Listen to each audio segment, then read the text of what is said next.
Casey Concepcion, mas gugustuhin na mag-isa kaysa hindi niya makatuluyan si Piolo Pascual. Ayaw na may kasal ang aktres sa ibang lalaki.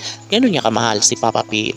Siyempre dito nagsimula ang pag-ibig na nararamdaman ni Christina at nakalaan lamang ang kanyang tunay na pagmamahal para kay Papa P, ang lalaking tunay niyang iniibig mula noon magpahanggang ngayon. Sana'y ibigay ng tadhana ang kanilang mga desisyon tungo sa kanilang pagkakatuluyan at pagbuo ng sariling pamilya.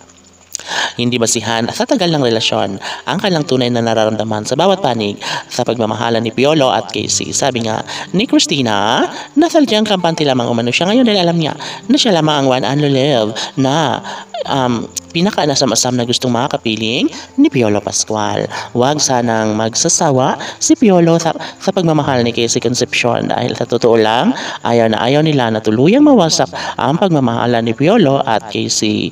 Laging binabanggit ni Casey Concepcion at sadyang si Piolo Pascual lamang ang kanyang bukod tanging lalaking pakamamahalin whatever happens. Siyempre, magiging masaya ang lahat at hindi kayang talikuran ang mga bagay-bagay lalo na kapag nariyan si Casey na laging naghihintay at nag-aabang kay Piolo Pascual. Siguro ay minsan ng nagiging masaya ang puso ni Christina dahil nga sa pagmamahal ni Papa P. Sadyang wala pa rin silang masasabi kung talagang mahal na mahal siya mismo ni Casey Concepcion.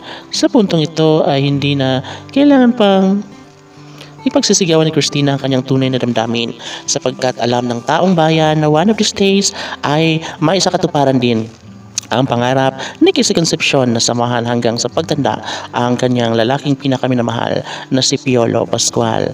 Hindi ba't ito lang naman ang makapagbibigay kaligayahan sa lahat and posible na talaga nga namang iisa lamang ang hangarin.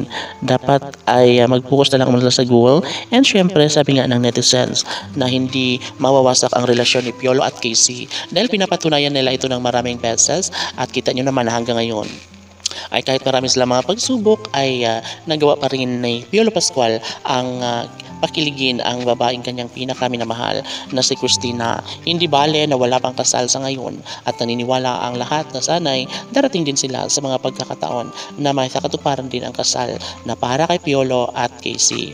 Handang-handa na si Casey Concepcion sa lahat ng mga pagbabago kung magkaganon man dahil ang alam niya ay hindi na magbabago ang kanyang pagtingin at pagmamahal para kay Piolo Pascual. Ito lamang ang lalaking kanyang pakamamahalin at sasamahan na sa pagtanda. Sabi nga ng netizens, kinilig sila ng bonggang-bongga dahil nga pinatunayan ni Papa P at Christina kung gaano nila kahalaga ang kanilang pagmamahalan mula noon magpahanggang ngayon ay sila at sila pa rin ang gusto na makatuluyan ng taong bayan. Casey PG Fanatics laban!